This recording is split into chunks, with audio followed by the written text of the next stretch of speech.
and gentlemen, and welcome to another episode of Behind the Bench. I am one half of your team, Rocco Granado from InLacrosseWeTrust.com, and with me, none other from LaxPhilly.com is Gary Groove. Gary, how you doing tonight? I'm pretty good, Rocco. I'm pretty good.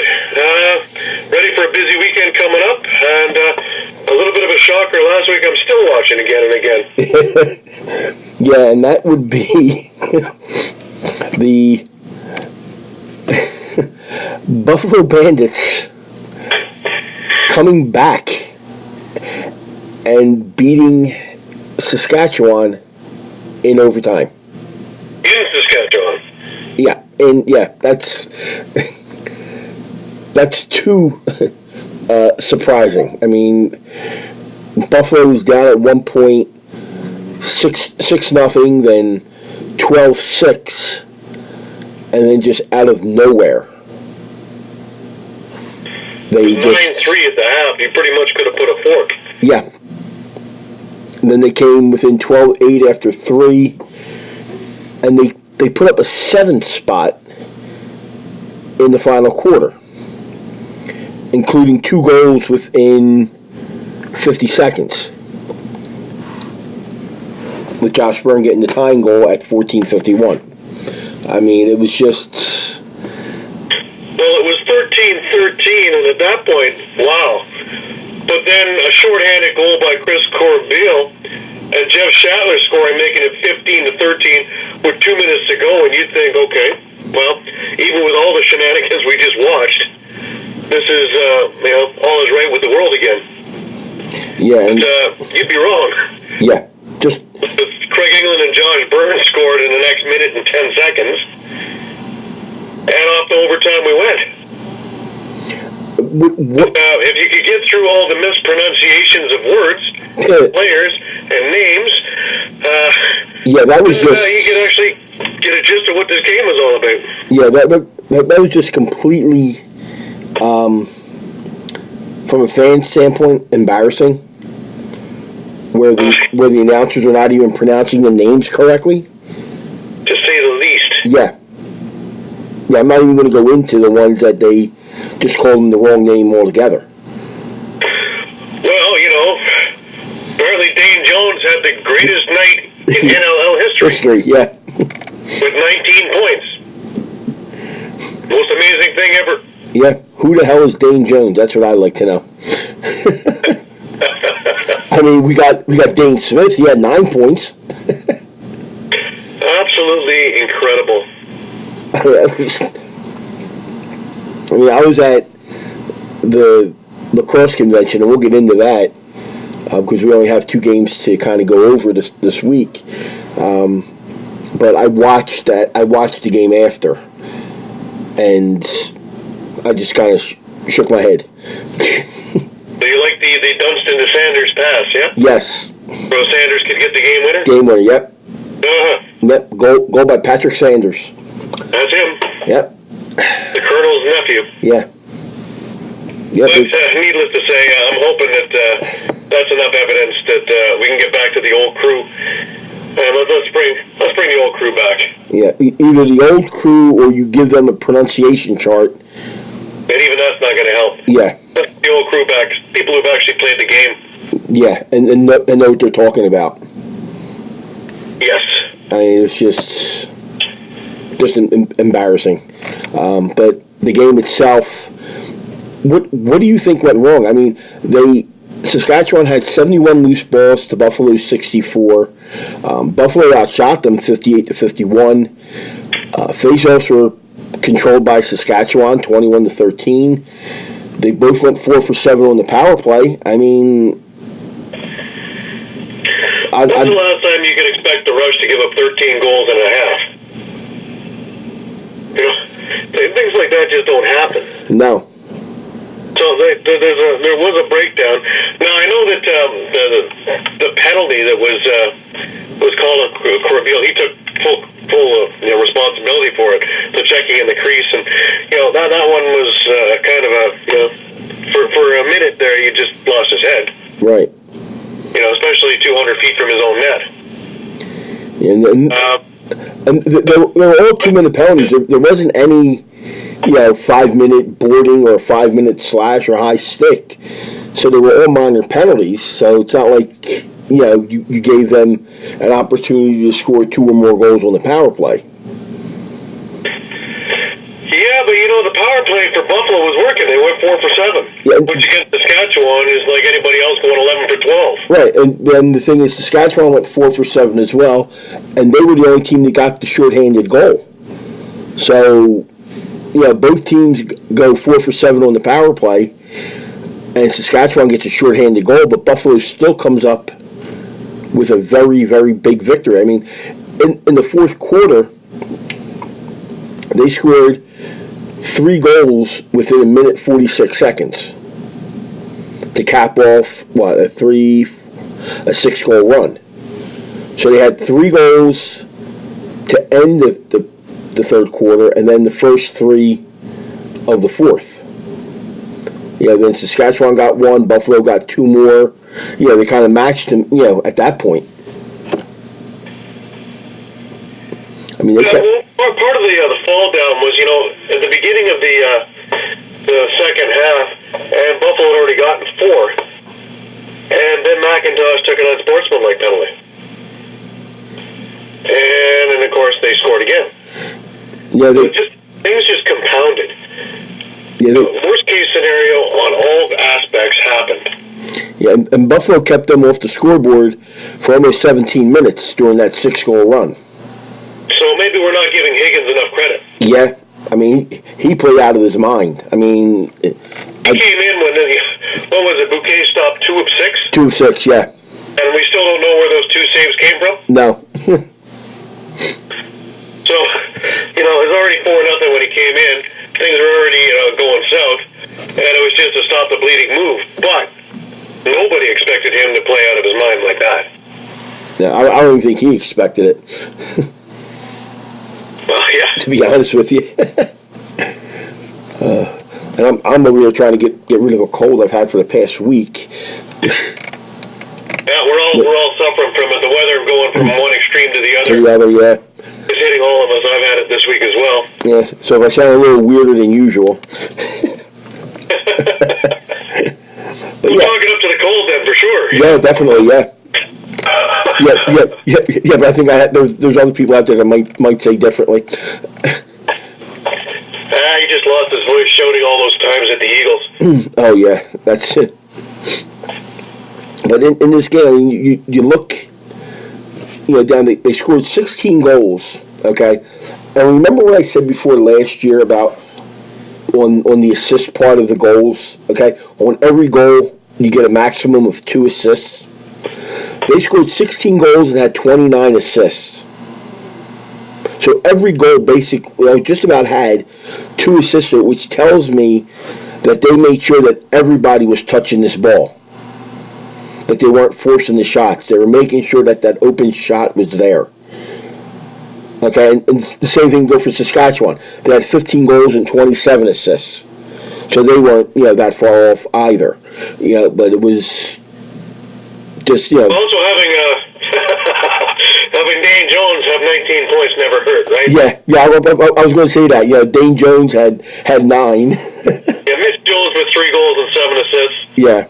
And Smith with 4 goals and 5 assists, leading it. But Jordan Durston, I guess we'll go with, 2 goals and 6 assists. Then the Journey people. Josh Byrne played great. He got a goal when he had to. Right. Nick Weiss, 2 goals. Pat Saunders with the big one, the overtime winner. Yeah, the game winner, yeah. His only goal of the game, on his 4th shot, became the goal. Became the game winner. Craig England is becoming more and more of a force. Yep. Finding a home here in Buffalo with a goal and 2 assists, but basically being involved in everything. Yeah, and Vaughn Harris had 2 and 2. So yeah, and the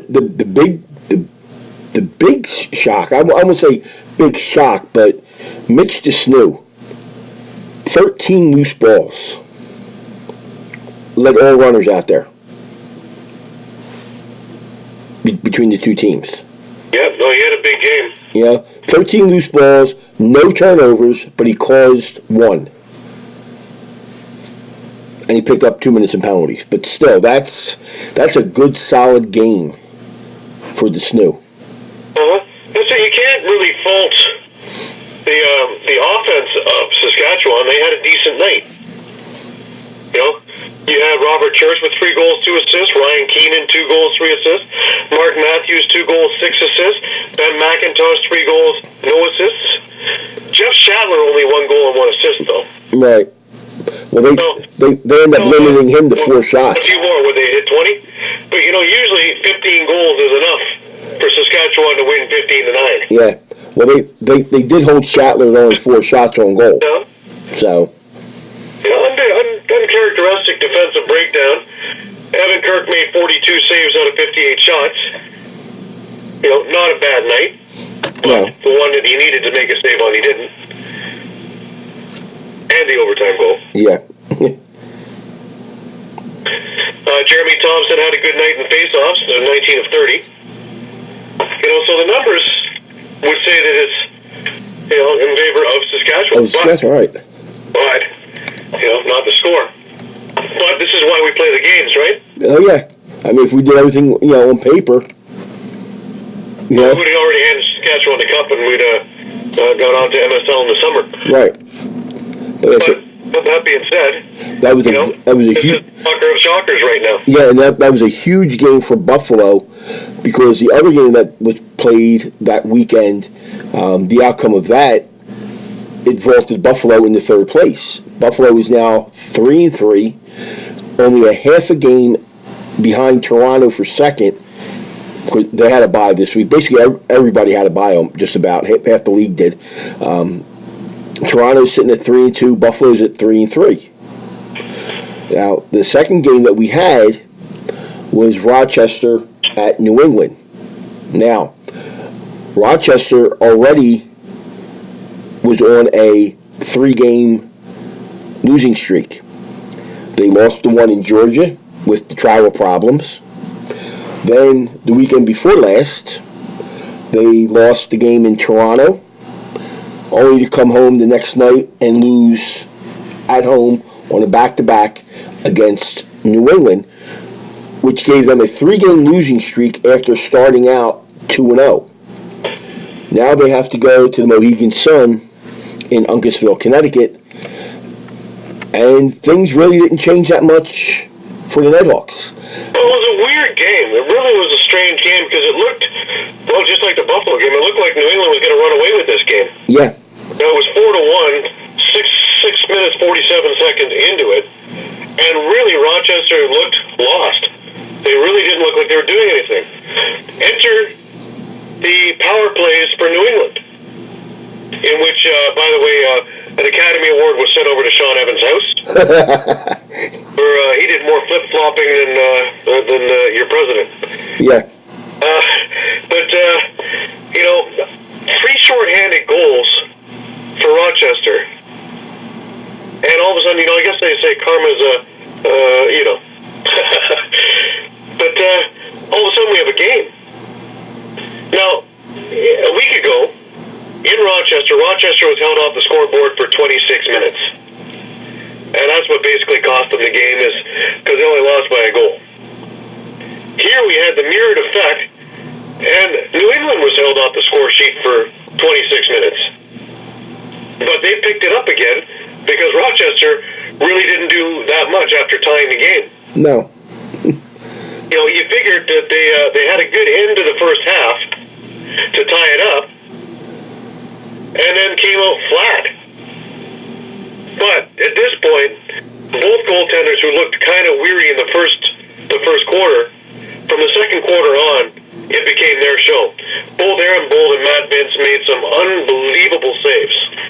Absolutely incredible saves.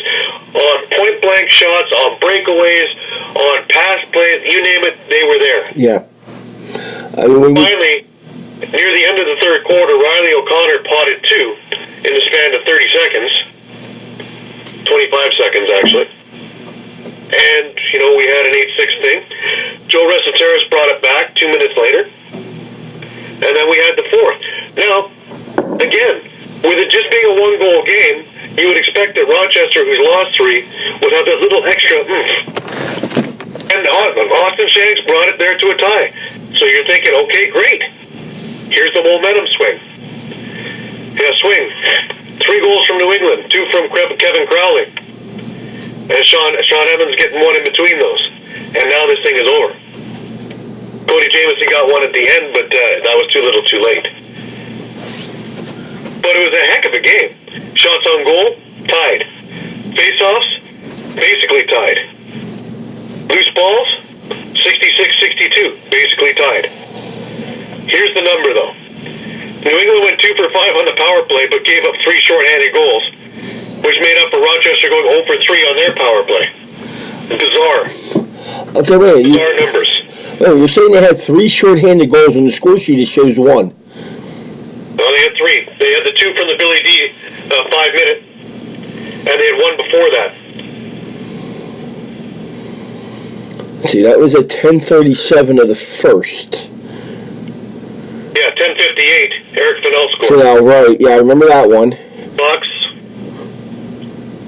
That's it. That's the only one. That's it. Because Rochester didn't score till, what, 12:19? No. So 10:37. Yeah, it's only 1 because what happens is... 1 Rocco. No, it's 1 because... 1 Rocco. Gary. I'm telling you, Rocco. No, listen to me. Listen. Okay? Rochester got the shorthanded goal at 10:58. New England scores at 11:18 and 12:14. You can score a maximum of 2 power play goals on a 5-minute major. At that point, it's now even strength, but Billy D. Smith still finishes serving the 5-minute major. He will come out after 5 minutes is expired at a stoppage. So once Crowley scored at 11:18, LeBlanc scored at 12:14, what happens then is a 5th player comes off the bench for Buffalo. They are now 5-on-5, and Billy D. Smith will come out at the after the 37-second mark of the second quarter once there's a stoppage. Kyle Jackson had a shorthanded goal, sir. Where? At 9:19 he scored. First quarter, Kyle Jackson got a goal, correct? At 9:19. Penalty at 8:50, correct? No. But also Spanger was in for New England, so they were both even strength. They were at even strength at that point. Spanger's penalty was at 7:22. Jackson scored at 9:19. Spanger still had 3 seconds left in the box, so they were still even strength. Look at the times of the penalties and the times of the goals.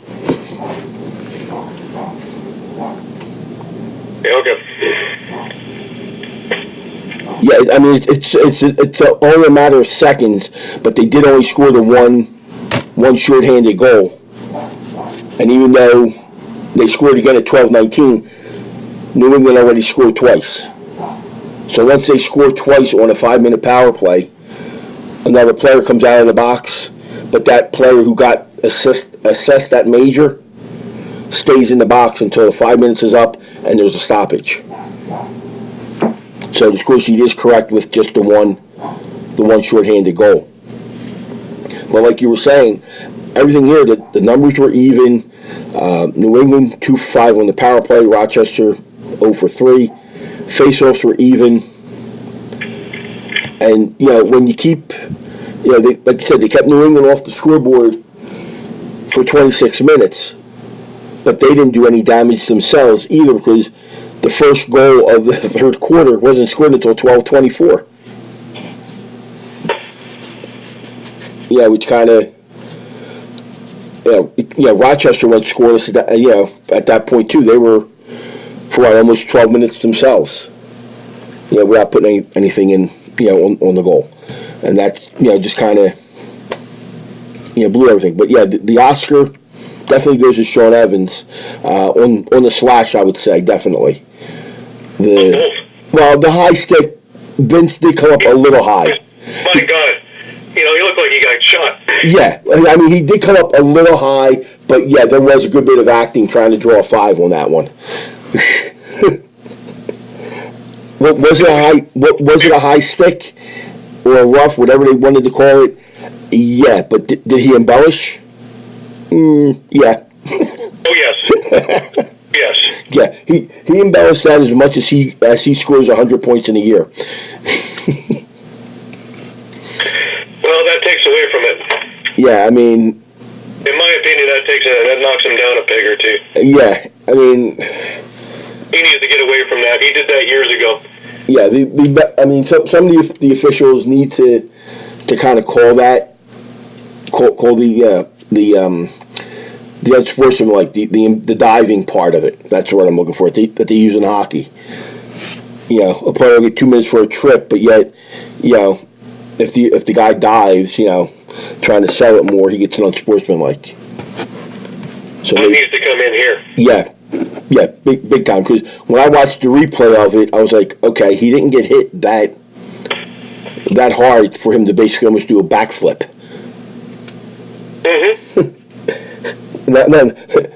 Now I see why Vince was saying something to him during one of the stoppages when they were walking past each other. Well, yeah, you know, he's a better player than that. Yeah. He doesn't need to resort to that. Resort to it, no, not at all. Now the scoring, yeah, you're looking at 11 goals for New England, and you know Stephane LeBlanc seems to be coming around 2-2. Kyle Buchanan with the 4 assists. Kevin Crowley and Sean Evans both with a hat trick, but Evans had the 3 assists. And Riley O'Connor 2-3. They were the main. The big thing with him isn't even so much the 2 goals and 2 assists, but he's in every play. Yeah. And he's using his big size. He's using his, you know, he's healthy, so he's using his speed. So the stuff that we used to see in Toronto, he's starting to show in New England now. So that's a big, big thing. Yeah, now hopefully he can, you know, he keeps that going. But, yeah, it seems like it's just mainly, you know, it's LeBlanc, Crowley, and Evans. And every once in a while, Riley O'Connor will jump in with something. Kevin Buchanan only had 1 assist in the game. Yeah, that's interestingly enough, when I look at the face-offs here, this is a good one. It's actually even. It's 12-12. Rochester is 13 of 24, and New England's 12 of 24. That would be 25 of 24. Yeah, but when was the last time you seen Thornbear only go not even 50% on face? He went just. Withers is a good face-off man. Right, We've said that for weeks and weeks and weeks. Yeah, he went 10 for 17. You know, against one of the best. Mm-hmm. You know, Thornbear 12 for 23. So that's, well, this is why Rochester drafted him. Yeah.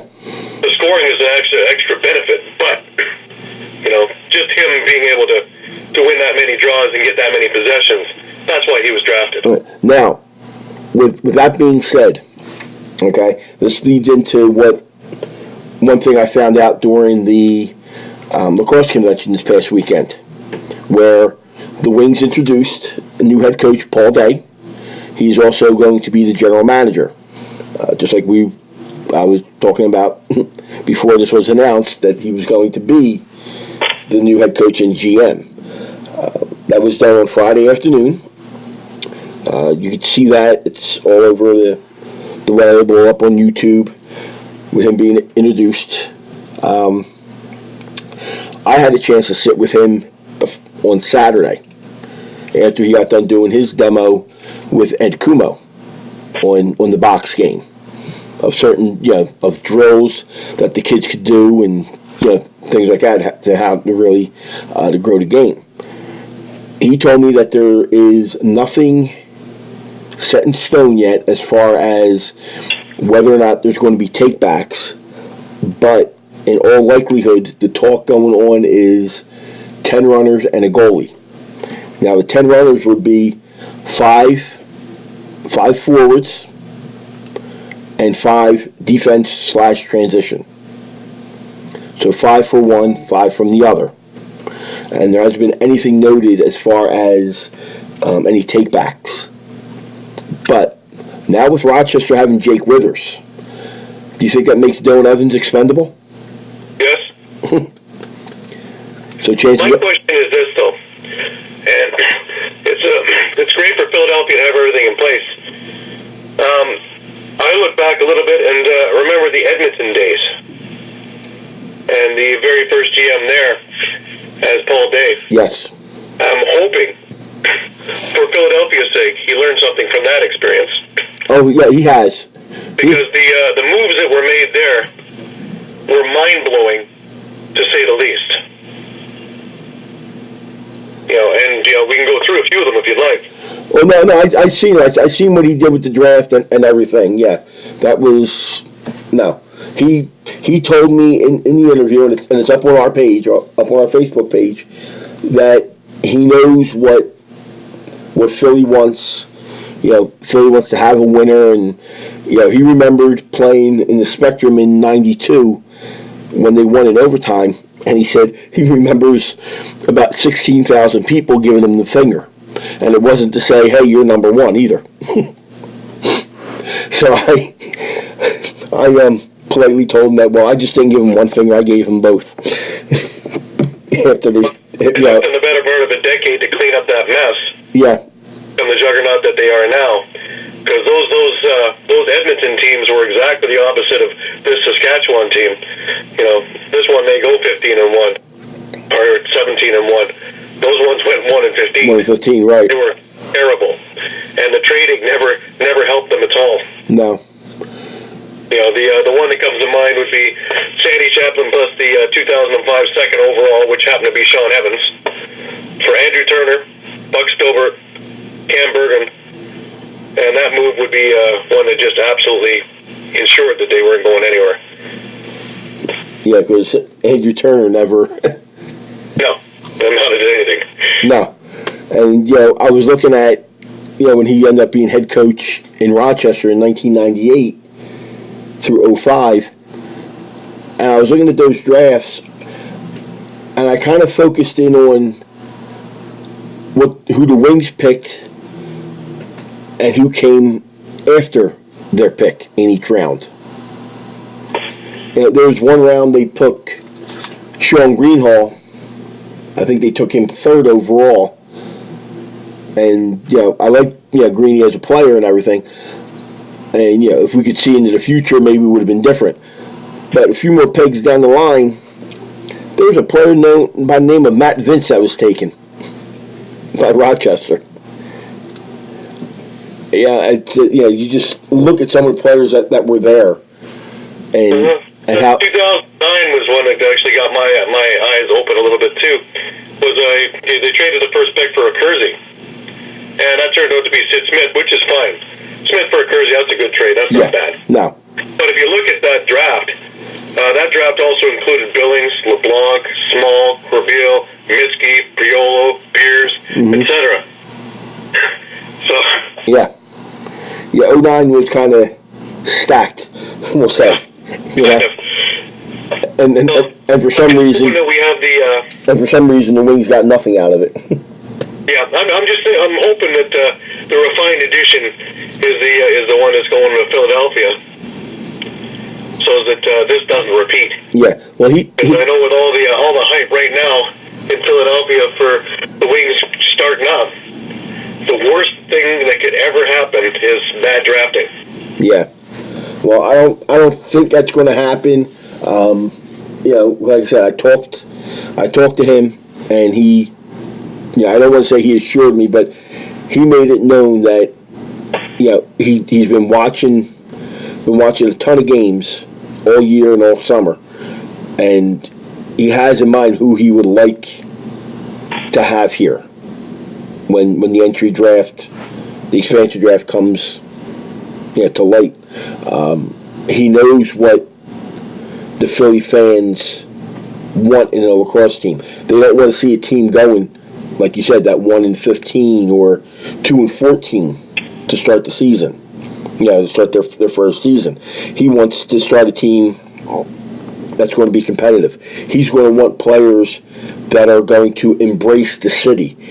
And what he's going to do is, once he brings in the players from the expansion draft and then the actual draft, what he's going to do is bring in some of the alumni who has stayed in the city. Scott Gabrielson, Jake Berge, Paul Denikin, Brian Volker, who is the head coach over at Drexel. All those guys I mentioned still live in the city area. So he wants to bring them in to talk to the guys, to let them know what the city has for them and, how the fans are, what they're going to look for, so they can, embrace it. So they know, about the history and everything like that. And there was one player on Team USA that played for the Stealth last year, and he's not playing this year. I can't remember his name. But when I was doing an interview with Chris Collins at the end of the game, they had a blue-white game, we'll get into that, he said that he would love to play for the Wings and Coach Day. So I guess we'll have to see what's going to happen there. But, he told me he knows what, the fans want, and he's looking at players that he wants to get in here. He's a tough coach, but he's also an understanding coach. He's not the type that you're going to hate playing for. He's going to be the type of coach that you're going to love to play for.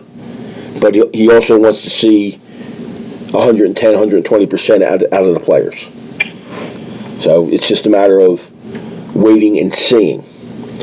Now, what he's also doing is looking for other coaches. And at the lacrosse convention, there was one former player who scored 399 goals for the Philadelphia Wings that is very close with Paul Day, and said that he talked to him about possibly becoming the offensive coach. Before I say, Gary, do you know who I'm talking about? I'm not really sure. He was first drafted by Buffalo in '93, but refused to play for them. So he sat out a year. Excuse me. And came back. It's none other than Tom Hollywood Marichek. Oh my goodness, really? Yes. Him and Paul Day have an ongoing relationship. They've always been close, always been good friends. But I talked to Marichek after his Team 42 demonstration at the lacrosse convention, and he has those kids on point.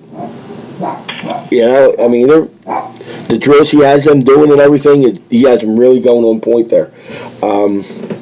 He said that the coach did, he mentioned to him, in a conversation about maybe becoming, an offensive coach. Would he, what does he think? So I guess it's just a matter of, a formal sit down and talking and whatever. So, kind of like, a conversation about it, but it was kind of passed through in conversation about, him as an offensive coach. He didn't come out and say, hey, how would you like to be the offensive coach of the Wings? I guess, kind of said, I'm going to be throwing out my staff. Did you ever give a thought of maybe becoming a coach? So, who knows? Maybe, the fans will see, Tom Marichek behind the bench as the offensive coordinator for the Wings. That would be a big signing as a coach. No doubt he would want somebody like Tommy, or maybe even a coach or two from Peterborough to bring over. I mean, they did win the Man Cup last year. So who's not to say that that happens, but Tom Marichek did just say to me that when he was talking to the coach, that he mentioned about maybe being an offensive coach. So got to see where all that leads, but that was kind of mentioned in a off the record, we'll say, conversation. But also at the convention, there was a lot of the outdoor things going on. You have Greg Renly in there, the Beast, that played for the New York Lizards, doing face-offs. Now I tell you see the size of this guy's arms, it's unbelievable. The Beast is a name that is very fitting for him. I saw one kid did a face-off with him because he was showing him how to clamp down and everything. And when the kid got up, he didn't look at Grenly in the face. He just looked at his arms, and you see the kid going, "Oh my God," because his arms are so huge. But it was very informative. Some of the things there. Coach Danowski was there from Duke University. He was actually on the Lacrosse Radio Network with a couple friends of mine, talking about Duke lacrosse and what's going to be coming up with them this coming spring. It was also brought up about that debacle with a couple of the players and the rape allegations and things like that a few years ago. How did he keep the team focused on what they needed to do and everything, and it was really informative there. But the big thing was not only Paul Day just sitting and talking to me for 22 minutes, which that interview's on our page as well, which I thank Sean Delaney, Lindsay Massanangelo, Dana Feigenbaum for just allowing me that time to sit with Coach Day. They could have just said, "Oh, well, you have 5 minutes" or whatever. He gave me 22 minutes, and we could have probably went on for another 22 minutes. Just talking the game of lacrosse. But later that night, there was a Team USA scrimmage, and someone none other than Bill O'Brien was there at the convention, and he was also trying out for the team. And the time that he was out on the floor, Gary, he accumulated 9 minutes in penalties. Okay, all for roughing. 2 of them were minors. The other one was a 5-minute major for literally running over the player. I mean, he just ran. The guys just stopped dead to set a pick or whatever to get the ball, and O'Brien just went right through him. I was like, okay, enough said there. He just did that. Then there was one, he literally made the guy go vertical. He made him go left to right when he checked him into the boards. And he went to go kick the ball away so his teammate could pick it up. Well, he missed the ball, and he kicked the guy in the head. So that kind of. We got a little bit of a soundbite from Bill after that game. Brian McDonald and Jim P were able to get us that little thing there, and it came across as a shout out to Lax Billy of all things. Yeah, because thanks to Kevin. Here he is now. Here with the Team US tryout. It was an awesome event. A lot of great athletes out here. I'm excited to see how we end up in the 2019 World Games. Converting your first US and bringing home the gold. Lax Billy converting here first, baby. Bill being Bill. Bill being Bill, yeah. And with Bill saying that, I want to thank Kevin O'Brien, Kevin Neibauer. I'm sorry. I tried to get a credential through in Lacrosse We Trust, but by the time we would have been able to get a hold of who we needed to, it might have been just a little too late, and I didn't want to miss the event. So Kevin went ahead, grabbed me 2 credentials for me and my son, and he totally enjoyed going down onto the floor and taking a couple pictures, holding the video camera, what have you. But yeah, Bill is a character. If you follow him on Twitter, you get to see some of his videos, which are kind of interesting. They're amusing. Yeah, especially with the 200-pound dumbbell. Yeah. That's just, eye-popping as well. He even talked about it on Lax Radio Network about, when he got the phone call. He sat there and said, well, let's see. It'll take about 2.5 hours to get there. I still got another hour worth of crunching to do. So that's 3.5 hours. It's 10:30 now. Yeah, I can do this. Okay, let me hang up and let me finish crunching. I'll see you too. I mean, it's just, you think it's just funny hearing that from him, but if you see the man work out and you see what he looks like, you understand why. But the Team USA game was very eye-opening, I'll say. I mean, there wasn't really a whole lot of defense going on in this game. I'll just look at some of the names here. A lot of them are obviously from the outdoor game, but you have Mitch Belisle, who's one of the players, Dylan Malloy, Will Manny, let me see here, Kyle Hartzell, another indoor player, but now has been playing outdoor. Connor Busick, which is a name I believe familiar with you, Gary. Yes, very so. Yes. Very much so. Yeah. This is his law degree. Hopefully he plays another game or two here. Yeah. And then you had, Bill O'Brien. They were all some of the names on the blue team. You look on the white team, you got Marcus Holman, Rob Pinnell, JoJo Marasco, Blaze Reardon, who played for the Buffalo Bandits last year. Let's see, Joe Fletcher, Josh Hawkins, Miles Jones, Scott Ratliff, Brandon Miller, not the Toronto backup Brandon Miller, but the Team USA Brandon Miller. I happen to have a clip of him too, ironically. Okay.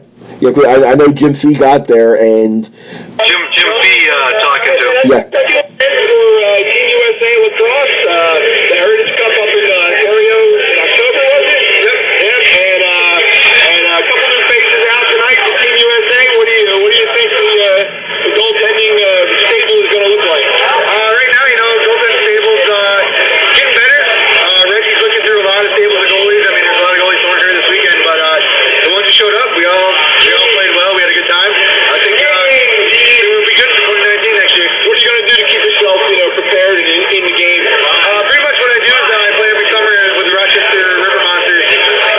Second season's coming up this summer, and I also play field lacrosse, so that keeps me in shape. Keeps me good for the goalie, and yeah, it's gonna be pretty busy summer. Awesome. Tell us a little bit about your background. How did you end up as a box goalie? Funny enough, I actually grew up playing as a forward. I played a tag in high school, scorer, and I was always an emergency box goalie every year. And one year, two of our goalies didn't show, so my dad threw me in the net. Stuck ever since. Just runs in the family. Your dad being Ben Miller, who was a box lacrosse goalie? Yes, he is. So he's taught you a lot over the years. Yes, he does. All right, Ben. Brandon, sorry. Congratulations. Thanks a lot for talking to us. And that's Brandon Miller, not the one from Toronto. Yeah, and here's the thing: they have 5 goalies going for the spots. Okay, you got Chris Collins and David Mather. They were 2 of the goalies from Team USA from 2015. Now you also got Stephen Schroeder, Brandon Miller, who you just heard, and also Travis Tunstall. Those 5 are going to compete for at least 2, if not 3, of the spots. So there's a lot to go there. Okay. I also saw Captain America at the lacrosse convention. I wanted to talk to him, but he didn't seem like he was too happy at the moment.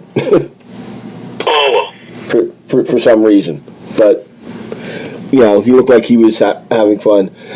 Next year, the lacrosse convention is here in Philadelphia. That will be January 11th, 12th, and 13th. So hopefully maybe when the Wings schedule comes out, there might be a Wings home game at that point. So you really get a nice crowd going. But that's when it'll be here next year. Now, before we review the games, after those two games that we reviewed a little while ago, the standings are as follows. New England is at 4-1 in first place. Toronto's at 3-2, a game behind. Then Buffalo at 3-3, a game and a half. Georgia's at 2-3, 2 games out. And Rochester's at 2-4, 2.5 out, and on a current 4-game losing streak. In the West, Saskatchewan 4-1 as Buffalo took them down, as we went over that earlier. Colorado's at 3-1, a half game out. Calgary and then Vancouver both 1-4, 3 games out. And I have a funny feeling you're going to see Calgary and Vancouver flip-flopping in spots 3 and 4 all season long. Now, just before we get into this coming week's games, a little bit of controversy this week on coming up with this week's games. Over in Calgary, Saskatchewan, their unofficial mascot, Hulk Rush. Yes. Hulk Gnomes. He last year arranged a trip for busloads of Saskatchewan fans to go there, and this year he arranged a trip, and this one's taken a lot of people out there. I believe they sold 4 busloads worth. Yes. Plus there's people coming in from Edmonton as well. 4 busloads, and didn't I see an amount of like $15,000? Getting around $15,000 worth of revenue for the Roughnecks. Yeah. Now, in return, the Saddle Dome security staff have told Calvin that he cannot come in as Hulk Rush. They do not like opposing team mascots to come in there. Funny, they didn't have that problem last year because he took more pictures with Calgary fans than anybody else on the concourse. Right. And they tried to say, well, it's a security, it's a safety issue because with that mask, he may go into places he doesn't know, may trip over steps. It's come as your favorite Star Wars character night in Calgary. Are they going to be confiscating all the Darth Vader and all the Stormtrooper masks at the door too?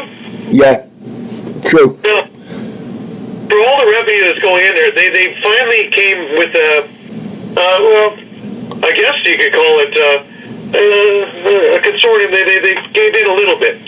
They're allowing him to come into the game with costume, but he has to sit in his seat. Can't get up. So are you going to handcuff him to the chair? He's not allowed to go to the washroom. He's not allowed to get water in case he needs to hydrate because the costume is hot. He's not allowed to high-five his buddies, which he arranged the trip for goals. It's ridiculous.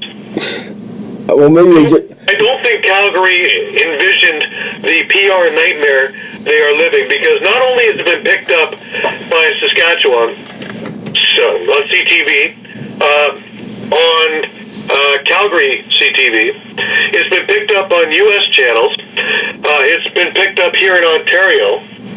So this is a PR nightmare of epic proportions now. What's funny is they're getting more and more support from the Calgary fans because their security seems to worry that the Calgary fans won't like it and they're going to act rudely about it. Funny, they didn't before and they loved it. And all these fans are really mad at the Calgary security for putting them in such a low light that they can't see what's going on. Right. It's ridiculous, to say the least. Now, what Saskatchewan, the Rush team, has done, and I love this, they're coming to the aid of their people, is they have secured as many Hulk masks as they can find, and are going to be selling them to the people for $5 each, so that everybody on that bus trip will be wearing a Hulk Rush mask, and we'll see where it goes from there. Kudos to the Saskatchewan Rush team for supporting. I love it.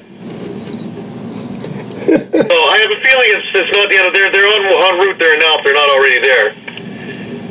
But Deadspin.com has it. It's amazing. This thing is taking off like crazy. I would love to get one of those masks. That'd be classic. Oh my God. So So yeah, if anybody's had a chance to meet Cal, he's the most amazing guy. Such a mild-mannered guy. It's fantastic, and all the rest of the people, they're fantastic people. I can't wait to actually go out and see them again in April. That's unreal. But yeah, I don't know what Calgary was thinking in this, but they weren't thinking. That's the thing. They're obviously not thinking straight. No, I mean, you got somebody bringing in $15,000 worth of revenue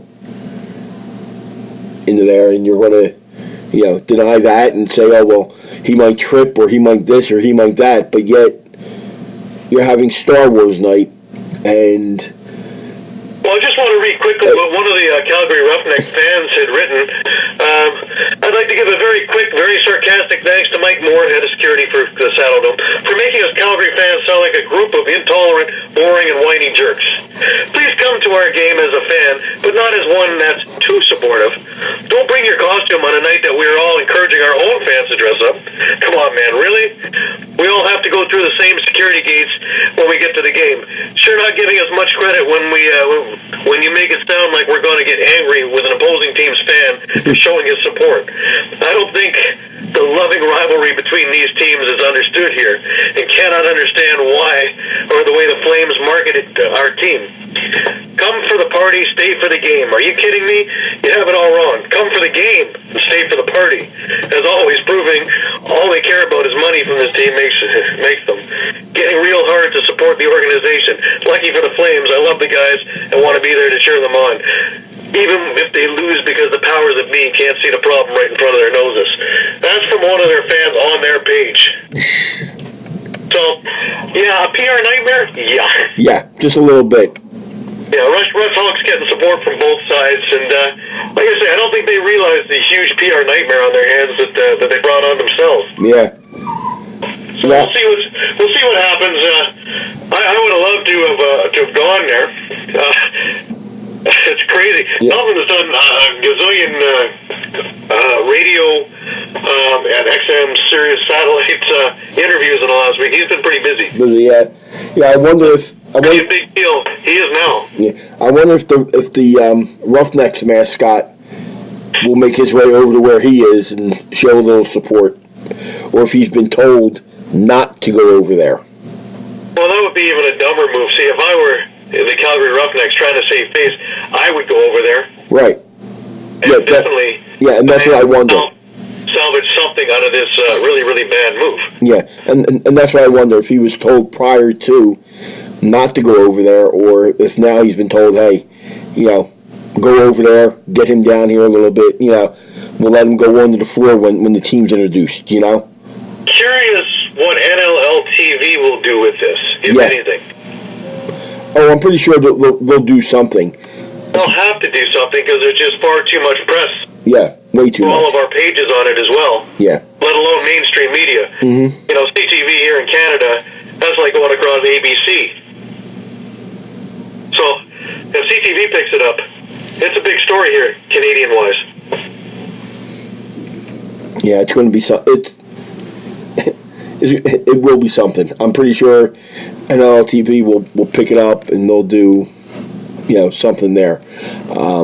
But let's. All right, that being said, why don't we get on to this week's games? This week's games, yes. We got, I believe, we have we got 4 games this weekend. Yeah. And I got a funny feeling, you and I both went 1-1 last week, and I think we're going to pick the same 4 teams this week. I have an interesting stat on this first game, though. This game is Vancouver going to Colorado. Now, this is Colorado's annual blackout game. Blackout cancer, blackout game. Colorado has never won a blackout game since they've put this thing in. Interesting, eh? Interesting, yes, but how many times have they played Vancouver during the blackout game? That's true. So I am actually picking Colorado to knock that slump out. Yeah, they're going to win a blackout game. Yeah, Vancouver won their 10th road game finally the other week, and it took them all those years to do it. Yes, they're starting to come together. Penny is in the net. No doubt he'll start again. Yes. But Colorado's been seething for from their loss from 2 weeks ago to Saskatchewan. Yeah. So they're going and they've been thinking about and how to redeem and how to take advantage of the Saskatchewan loss from last week. And unfortunately, by winning, that puts them back up. And unfortunately, that fight for first place. And unfortunately, I think you see a refined Colorado team. Yeah, and unfortunately, Vancouver's going to feel the wrath of it, and it's not. They're going to look a lot more like the team of a few weeks back than they are the team that won. Yeah.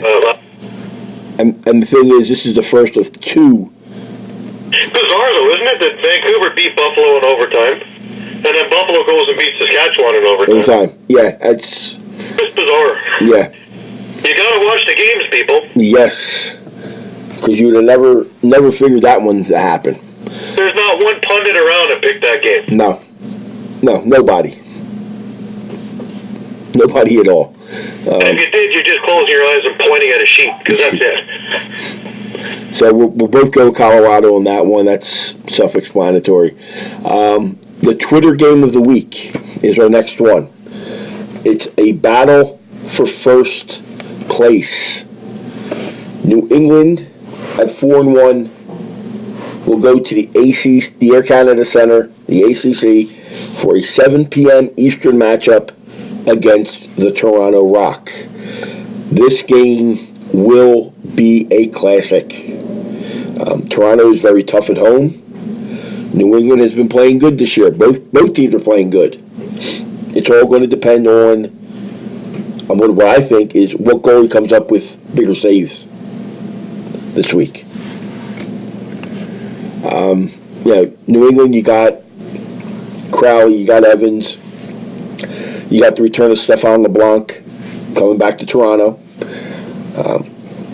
Aaron Bolden net. The defense will stop at nothing to stop a shot from getting in on Bold.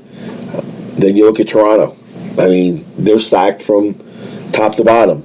And, Rosie's on his game. It's going to be trouble. Toronto wins this game. It'll be a tie for first place, and it's early going in the season. So what will happen is Toronto will be the number one in the division because they would have beaten New England in the first matchup head-to-head. Gary, I know you think I'm going to say New England in this game, but it's going to be so close with the depth that Toronto has. I'm going with the Rock on this game. Wow. You heard it here, folks. First, folks. Wow. Yeah. The depth is just too much when you look at the scoring, okay? Sure, New England's got Crowley. They got Evans. And now they got LeBlanc out there. Kyle and Kevin Buchanan, you don't know what you're going to get from week to week. Okay, you saw it last week. I think Kyle got, 4 assists last week in last week's game. Yeah, he got 4 assists. And Kevin Buchanan only got 1 assist. Neither one of them scored a goal. You need to get scoring from them. Seth Oakes didn't get anything. Riley O'Connor picked up 2. So basically you have O'Connor, Evans, Crowley, LeBlanc. That's 10 out of the 11 goals. The other goal came from David Brock.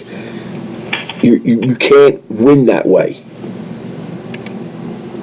You really can't. And when here's another thing that Toronto's got, Adam Jones, Tom Schreiber, Rob Hellier, Brett Hickey, Kieran McCardle.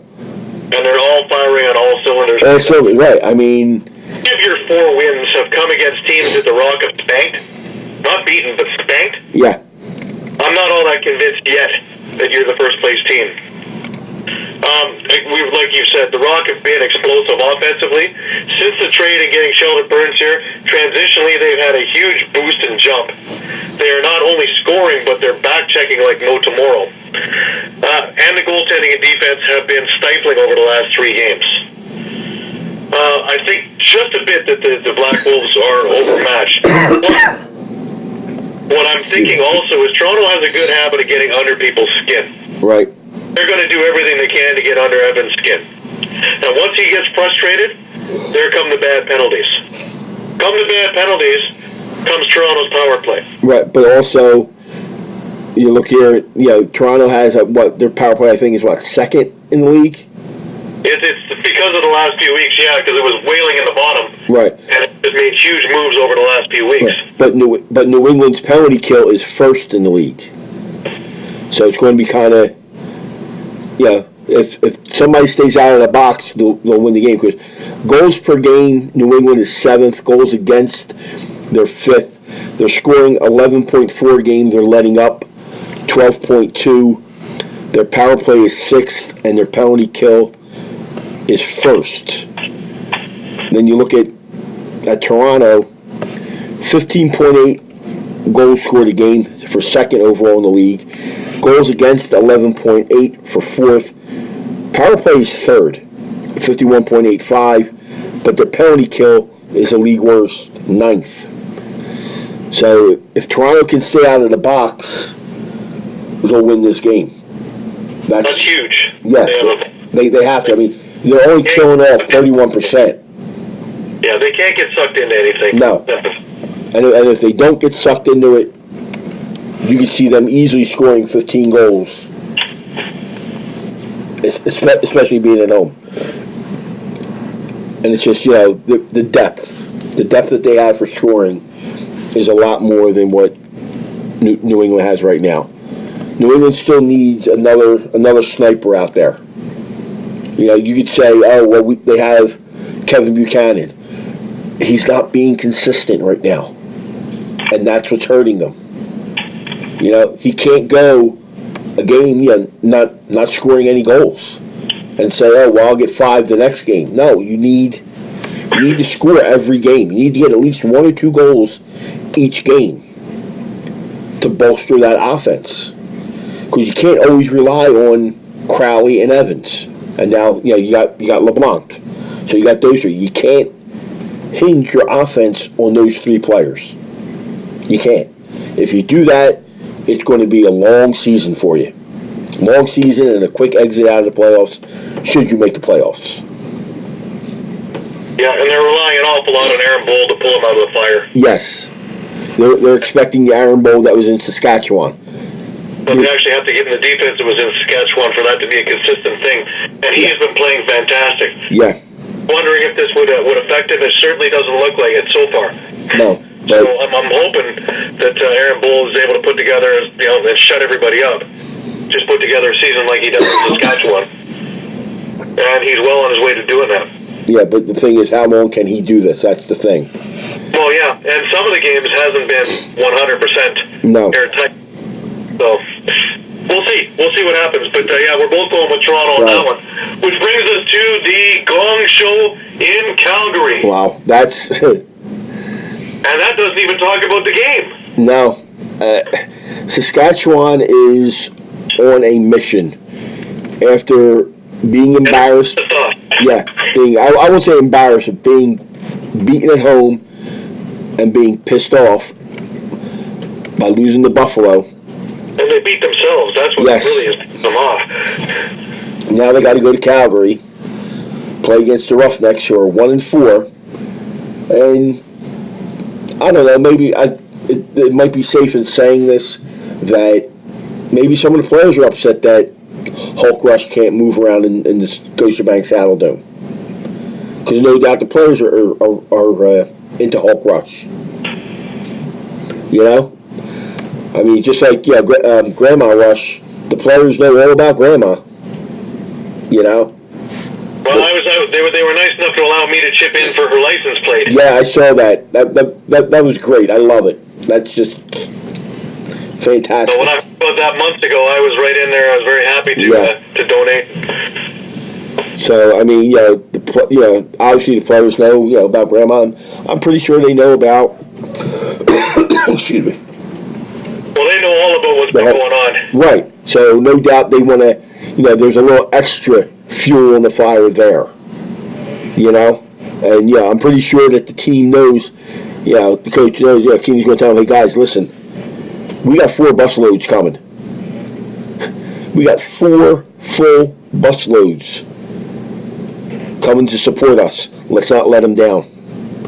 Because Because I know personally from when we had Wings road trips, whether it be up to Buffalo or Toronto or to Rochester or even when Albany was in the league, the players knew.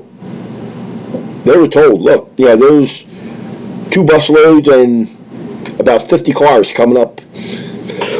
Excuse me. Filled with our fans.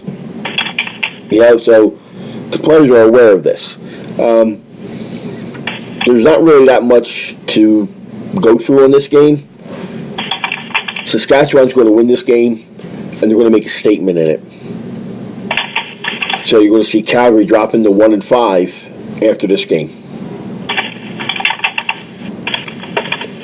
Yeah, I agree with you. I think that you're going to see a pissed-off Saskatchewan team with something to prove to show that they are the most well-rounded team that the league has ever seen. What I think is going to happen, because it's going to become quite an embarrassment for the Roughnecks, I think, all night. But look for the Necks to try and make this game physical and ugly to try and get an edge. But I don't think the Rush fall into that trap. And they will be a beneficiary of all the power plays that come their way by not falling into this trap. Yeah. So we probably see maybe an 8-point night from Matthews, maybe a 10 spot from McIntosh.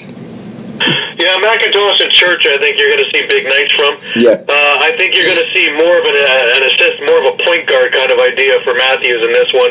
He might get a couple of goals, but I think you're going to see him get quite a few assists. Yeah. Just because he can get the double team continually, no matter what he does, whether he drives to the net or not. And then you're going to see the transition team make Calgary look flat-footed. And as they do all the time, they will come out with a big win. Yeah, I mean, you're looking at a team that's first in goals per game at 17.2, third in goals against at 11.4. Actually, they're tied for third. Power play are first at 66.67%. Are you kidding me? And penalty kill they're fourth at 52. So, I mean, and then you look at their stats. They got 7 players in double digits in points. Matthews 36, Church and McIntosh both with 30. And here's the funny thing with these two. McIntosh has 16 goals, 14 assists. Church has 14 and 16. So there's our reverse there. Then you got Ryan Keenan with 23 points. Jeff Shattler, gee, you think Calgary's going to miss in this week? With 19 points. Yeah. Curtis Knight, Matthew Dinsdale. Yeah, I'm curious to see what kind of ovation Jeff Shattler is going to get this weekend when he returns to Calgary. And I can tell you right now, I have no doubt in my mind that they are scheming some kind of a game plan to get Shattler to torch his team big time. Well, yeah. We'll see what goes on there, but I don't reckon that Calgary has much of a chance past the national anthem. No, They've already lost because of all this PR nightmare. Yeah, I was going to say which national anthem, but both teams are from Canada, so there's only one that's going to be played. The next game, which you can actually say, you know what, if Georgia brings their fans up to Vancouver may have a sellout. They're still going to be shy. Yeah, if you combine both Vancouver season ticket holders and Georgia's, you might have a complete sellout in Vancouver. You got the Georgia Swarm, who have been on a little bit of a hot streak lately, going to Vancouver and catching Vancouver the following night. I mean, Vancouver's got to travel from Colorado back to Vancouver. That's a 1-hour time difference. So they got to, they'll get back sometime early in the morning. Meanwhile, Georgia's sitting in British Columbia. They're probably going to watch Colorado run all over them and say, "Oh, this is what we got to do." And they'll be doing it in the hotel viewing rooms. Yeah. But Georgia's starting to figure it out offensively. The last games they've shown it. Poulin, I think, is going to have a big night in net. So Vancouver, after a rough night in Colorado and travel, and then another tough game, I don't think they're going to fare too well. Oh, did I mention the Thompson brothers have a big night too? Yeah, well, that's what I was going to say. What ails a player that's not doing well? Vancouver, yeah. So the Thompsons, this could be a big breakout game for Miles Thompson. Lyle, I'm not worried about. It's Miles that needs that breakout game. Lyle, it's just a matter of, okay, let me just pad my stats a little more. Yeah, I think this is the recipe to right the ship altogether. Right. It certainly helped with Toronto. But now, what does Vancouver do? Do you play Penny both back-to-back nights? I think you start, depending how badly the Colorado game goes. Right. You start him. If he's looking tired or looking weary or looking out of sorts, then you're going to have to change to McDonald's because they have Bellinger on the injured reserve list. So, I don't know. 6-1, half dozen the other, really. Yeah, it's... you could be looking at Vancouver being 1-6. You might want to put McDonald in just for old time's sake of being a former Swarm. Yeah, that's true. I mean, either way, it's trouble. Vancouver loses both of these, they're going to drop to 1-6. Calgary could be 1-5. I mean, that's just bad. Both these teams will combine for a 2-11 record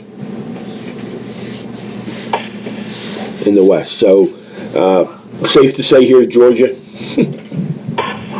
Yeah, you could have a log jam up top of the East there, with one game separating about everybody except Rochester. Yeah. Yeah, because Georgia wins, it puts them at 3-3, 3-4. Yeah, it'd be 3-3 if Georgia wins. Yeah, Georgia wins 3-3. 4-2, tied with New England at 4-2. Buffalo's already at 3-3. So yeah. Rochester's on the bottom at 2-4. 2-4. Yeah. So you would have New England, and Toronto tied for first. Buffalo and Georgia both sitting at 3-3. And the playoff picture already set in the West.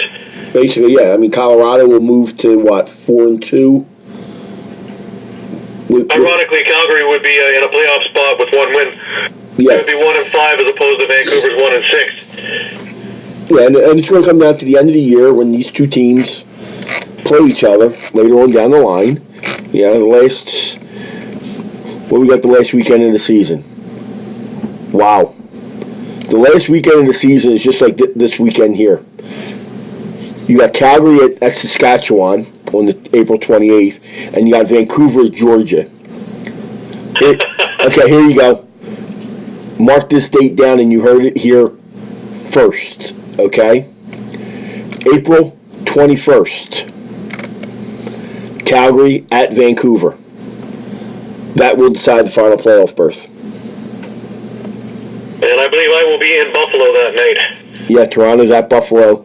Yeah, I already have my seats are there. I already have tickets for it. Yeah. So I will be in Buffalo that night. And I'll be in Rochester because that's my daughter's. New England will be in Rochester that night. Yeah, and that's my daughter's birthday trip because Rochester is not playing on the weekend of the 15th, which is a Sunday of April.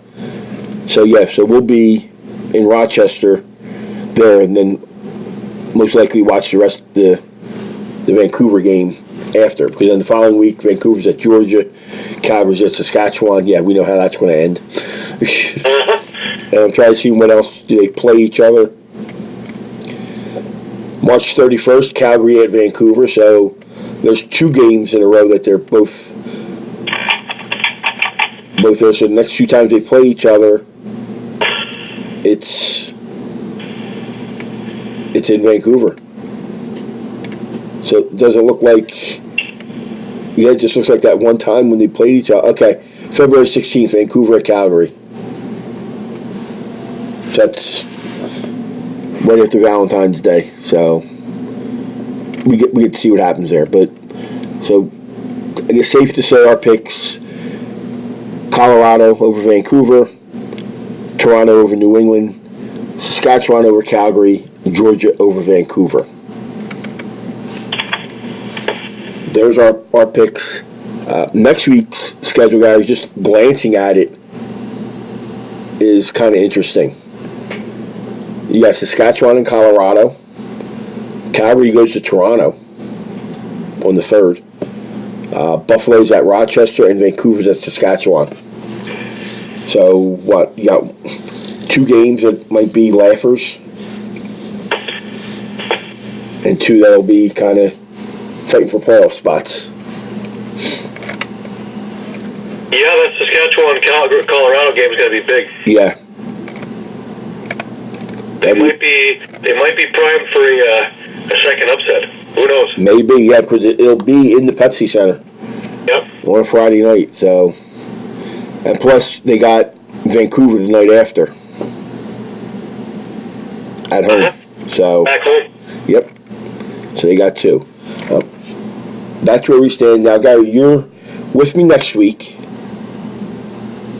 Then I am on a hiatus for 3 weeks. For 3 weeks. So I got to find somebody who'd be willing to fill in to talk lacrosse for 3 weeks. Maybe I'll reach out to Kevin, see if he's up for it, see how he's feeling. I'm sure he'd be into it. Yeah. Maybe I'll reach out to Aaron. Maybe he might be able to find a little time. See what we can do. But we got another week. And during those 3 weeks, you'll just send me your teams who you think's going to win. That I will. On that. The beauty of NLL TV is anywhere in the world I can watch it. Anywhere in the world, yes. Like I said, last week, Buffalo upset Saskatchewan 16-15. And New England hands Rochester their 4th loss in a row. But more importantly, New England now holds a 2-0 advantage over Rochester for the tiebreakers. And I believe they play each other 4 times. You know they play April 21st. Now, do they play before that? I believe they do. If not, then that means that New England has the tiebreaker. I'm trying to see. I don't see. I think they played them 4 times. I'm pretty sure of it. Maybe not. Maybe it is only 3. Let me see here. Let me look at their schedule.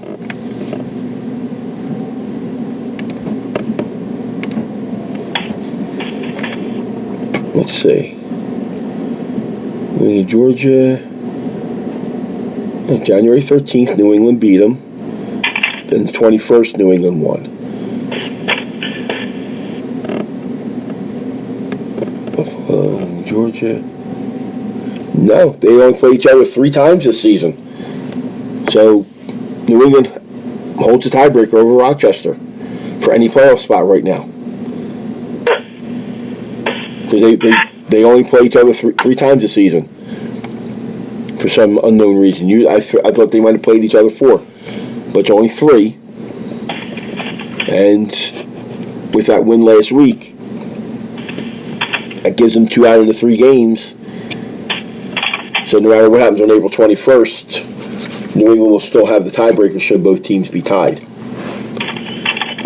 So maybe the tide is starting to turn now on the Nighthawks, so to speak, with the old franchise, but that we'll have to see.